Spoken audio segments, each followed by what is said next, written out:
friends, welcome to online study. So dear students, today we will study remaining part of the lesson, the 100 dresses. From the first line today,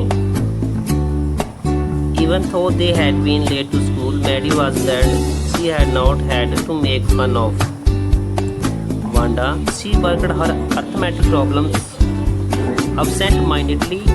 8 times 8, let's see. She wished she had the nerve to write Peggy a note, because she knew she never would have the courage to speak right out to Peggy, to say, "Hey Peg, let's stop asking Wanda how many dresses she has." When she finished her arithmetic, she did start a note to Peggy. Suddenly she paused and shuddered. The pictured herself in the schoolyard. A new target for Peggy and the girls. Peggy might have asked her where she got the dress that she had on, and Maddie would have to say it was one of Peggy's old ones that Maddie's mother had tried to disguise with new trimming. So, no one in room 13 would you recognize it. Now understand the explanation today कि आज जो है ये repeat करते हैं कि उसको जो है स्कूल से देरी हो गई थी। वांडा को तो मैडी को बहुत ही खुश थी कि उसे वांडा का मजाक नहीं उठाना पड़ा था, और उसने अपने जो मैथ वाले जो थे प्रश्न वो उसने अपने अनमने ढंग से पूरे कर लिए। 8 गुणा 8 कितना होता है। तो इस तरह उसकी इच्छा थी कि काश उसमें जो इतना कॉन्फिडेंस होता है कि वह पैगी को एक पर्ची लिख दे सकती थी, क्योंकि वह जानती थी कि उसमें कभी इतना जो कॉन्फिडेंस नहीं हो पाएगा कि वह पैगी से सीधी बात कर ले और कह दे कि ए पैगी, चलो हम वांडा से ये पूछना बंद कर दें कि उसके पास कितनी पोशाकें। जब वह अपना गणित का काम समाप्त कर चुकी तो उसने पैगी के लिए एक पर्ची लिखनी शुरू कर दी थी।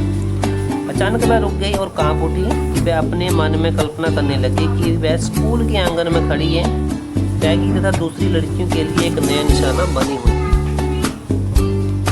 देन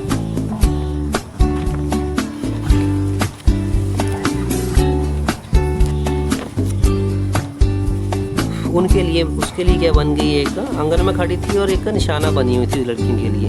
तो पैगी शायद क्या करती है, उससे पूछ ले कि उसने वह पोशाक कहाँ से ली थी जो उसने पहनी हुई थी। और मैडी को कहना पड़ना था कि पैगी की पुरानी पोशाकों में से एक थी जो मैडी की माँ ने उसे नई गोटा पट्टी वगैरह जो लगाई हुई थी उससे छिपाने की कोशिश की थी, ताकि 13 नंबर के कमरे में कोई भी उसे पहचान ना पाए। तो नेक्स्ट पैराग्राफ,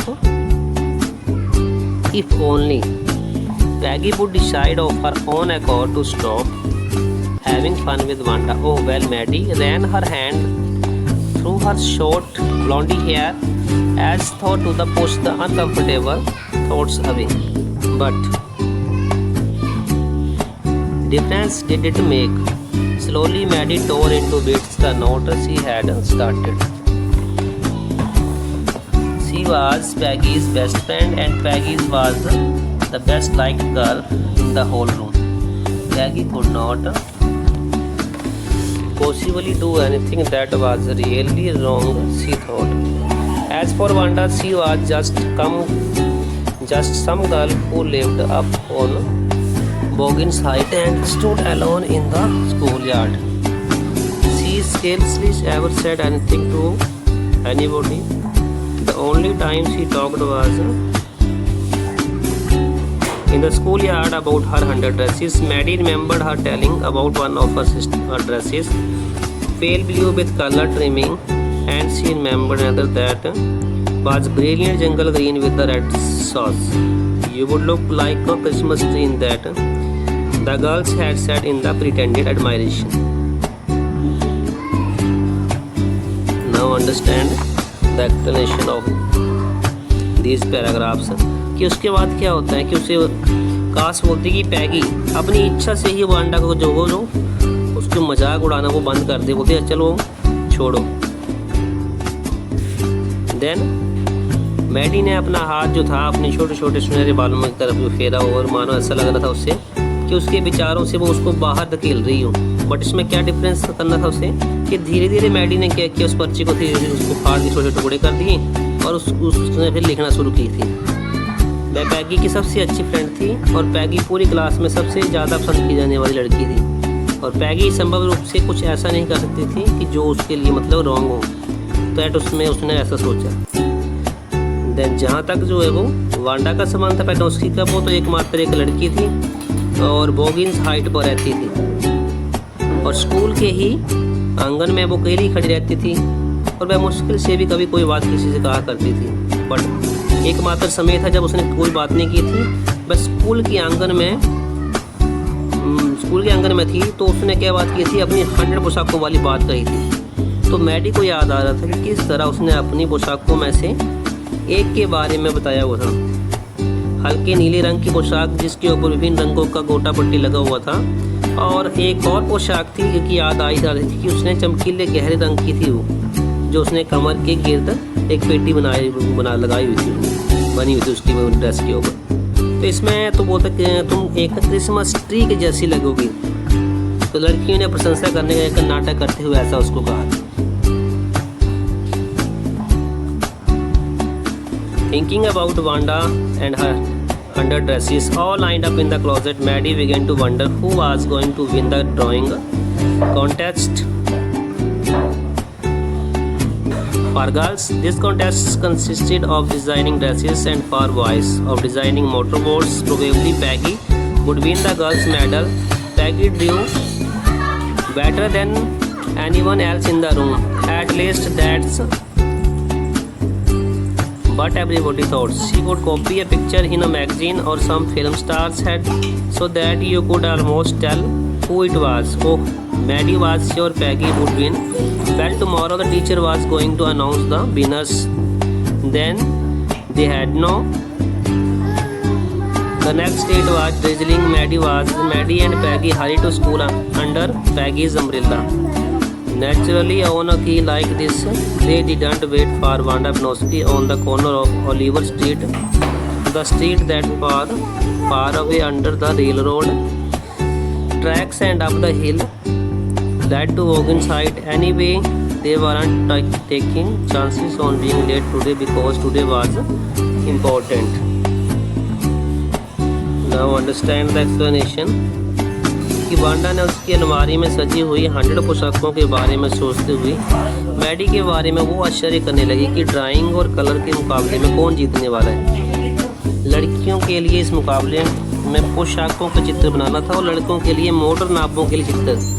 तो संभवतः पैगी लड़कियों वाला मेडल जीत जाएगी और पैगी क्लास में क्या थी, अन्य लड़की की अपेक्षा बड़े अच्छे चित्र बनाती थी।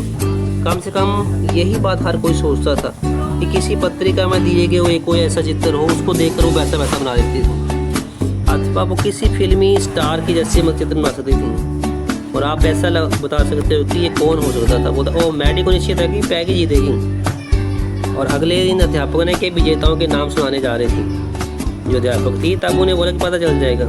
नेक्स्ट डे क्या होता है, ड्रिजलिंग हो रही थी, बूंदाबांदी बारिश हो रही थी और पैगी छाता लिए हुए मैडी और पैगी जल्दी स्कूल को आई। और स्वाभाविक रूप से इस तरह के दिन उन्हें ओलिवर स्ट्रीट के कोने पर खड़े होकर वांडा पिनोस्की की प्रतीक्षा न की।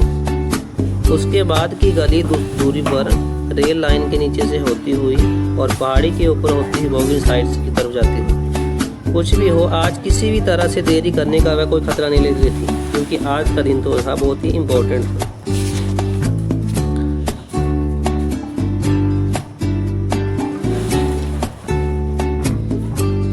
Do you think Miss Mawson will announce the winners today? asked her. उसके बाद क्या होता है, जिस समय उन्हें क्लास में प्रवेश किया तो अचानक वो मतलब रुक गई और हाँफने लगी। यहाँ पर बात हो रही है कि मिस मैसन जो आज विजेताओं का नाम घोषित करने था उन्होंने, तो पैगी ने ये पूछा कि मुझे ऐसी होप है कि जो ही हम प्रवेश करेंगे। तो मैडी ने कहा निश्चिंत तुम भी जीतोगी पैगी, और मैं आशा करती हूँ। पैगी ने बहुत ही क्यूरियोसिटी के साथ कहा। जिस पर कक्षा में उसने प्रवेश किया वो अचानक रुक गई और क्या करने लगी, एकदम हाँफने लगी। और वहाँ पूरे कमरे में चित्र भरे हुए थे। दीवार से बाहर को निकले शेल्फ के ऊपर खिड़की वाले शेल्फ के ऊपर भी मतलब वो रंगों में चमकते हैं, बहुत प्रभावशाली नमूनों वाले सभी बड़े बड़े लपेटने वाले कागजों के ऊपर बने हुए थे। लगभग 100 रहे होंगे और सभी एक कतार में रखे थे, अवश्य ही बड़े मुकाबले के लिए रखे होंगे। और ये ट्रू था, हर कोई वहीं रुक गया और सीढ़ियाँ बजाने लगा और प्रशंसा और धीमी आवाज़ों में आवाज़ करने लगा। यूँ ही श्रेणी में जो बच्चे क्लास में इकट्ठे हुए तो मिस मौसम ने क्या किया, उसके बाद उन्होंने घोषणा कर दी, अनाउंस कर दिया उन्होंने कि विनर्स कौन है। Jack Baker said one for the boys, कि जैक जो था वो लड़कों में बिजी रहा। उसने कहा कि उसका किश्ती के बाहर की तरफ लगी हुई मोटर वाला डिज़ाइन जो था वो बाहर नंबर 12 नंबर के कमरे में नुमाइश के लिए खड़ा पड़ा हुआ था और सभी दूसरे लड़कों के चित्रों सहित। जहाँ तक बोला कि गर्ल्स की बात थी तो ये अधिकतर लड़कियों का क्या था विचार कि एक दो चित्र दिए थे उन्होंने, पर लड़कियों में से जो है एक लड़की ने क्या किया, कमरा नंबर 13 के लिए उनको मतलब गर्व महसूस होना चाहिए, ऐसा बता रही टीचर कि एक लड़की जिसने वास्तव में 100 चित्र बनाए हैं, सभी एक दूसरे से भिन्न है और सुंदर है। तो डिफरेंट जज ने क्या किया, उन्होंने सभी ने जज किया, उन चित्रों में से कोई ऐसा इनाम जीतने का पात्र नहीं था। मुझे ये कहते हुए बहुत प्रसन्नता हो रही थी कि वांडा पेनोस्की को लड़कियों वाले मेडल की विजेता है, वो ऐसा बताती टीचर। दुर्भाग्यवश वांडा कुछ दिनों से उस स्कूल में एब्सेंट थी और उसने क्या किया, बोला कि बड़े उस अपनी पॉपुलैरिटी को प्राप्त करने के लिए वो बहाने थी, उसको मतलब क्लैपिंग होनी थी, वो बहाने थी, उसको जो मिलनी चाहिए थी, उसको जो सम्मान मिलना चाहिए था। ये इस प्रकार के चित्र इस तरह बनाए हुए थे। उसने अलग अलग ड्रेसेस बनाई थी, 100 ड्रेसेस सभी अलग अलग। तो वो बाकी जो बच्चे थे वो होप कर रहे थे कि वो कल वापस आ जाएगी। अब इस कक्षा के विद्यार्थियों के पास जो है वो चुपचाप पंक्ति बनाकर कमरे में चेक कर रहा था, शानदार तरीके से चित्रों को देख रहे थे वो। और बच्चे के एकदम बोलने लगे, वाह बहुत ही अच्छे चित्र हैं। The children burst into applause and even the boys were glad to have a chance to stamp on the floor. और उन्होंने क्या किया, लड़कों ने फर्श के ऊपर अपने पैर जोर जोर से बजाना शुरू कर दिया, अंगुलियों को अपने मुंह में डालकर सीढ़ियाँ बजाने का मौका मिलने पर जो है बड़े खुश हुए वो। यद्यपि उनकी जो पोशाकों में कोई रुचि नहीं थी। देखो, और यार said Baggy look Baggy bag whispered Maddy, उसमें यार देखो बैगी, मैडी ने धीरे स्वर में बोला, वह नीली वाली पोशाक है जिसके बारे में उसने हमें बताया था, क्या वह सुंदर नहीं है? यार सेड बैगी था, उसने बैगी ने आंसर दिया हाँ। और वहाँ पर हरी वाली भी पोशाक थी। बोला ओ मैं समझती हूँ कि मुझे चित्र बनाना आता है, ऐसे बताती है इस प्रकार। So dear students, this is the lesson. Okay, thank you. Read and understand. Have a good day.